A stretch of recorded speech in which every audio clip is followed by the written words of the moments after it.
কোনো কাজ করবেন ডাক দিলে বলছে প্রত্যেকটা লোকেরই অধিকার আছে, আসা উচিত, আসা না কেউই, এই হলো সমস্যা। আলহামদুলিল্লাহ।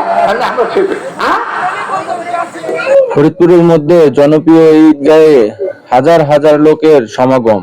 আপনারা দেখতে পাচ্ছেন যে ঈদের আমেজ কিন্তু ছড়িয়ে পড়েছে সারা মুসলিম বিশ্বে। আর সেই ঈদের আনন্দটাকে আরো একটু বাড়িয়ে দেয় যখন 11 গ্রামের মানুষ একসাথে এখানে সমবেত হয়ে নামাজ পড়ে।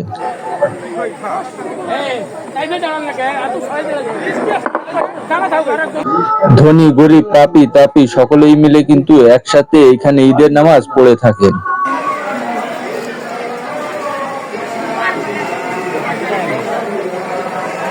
ঈদ উপলক্ষে দোকানিরা নানান রকম জিনিসের পসরা সাজিয়ে বসে, এর কারণে ঈদের আনন্দটা দ্বিগুণ হয়ে ওঠে।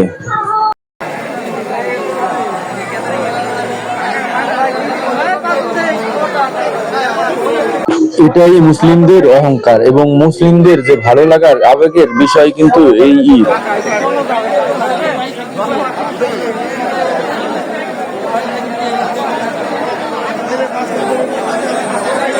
ভাঙ্গার মধ্যে সর্ববৃহৎ ঈদের জামাত কিন্তু অনুষ্ঠিত হয়ে থাকে এই মহেশদী এই মাঠে।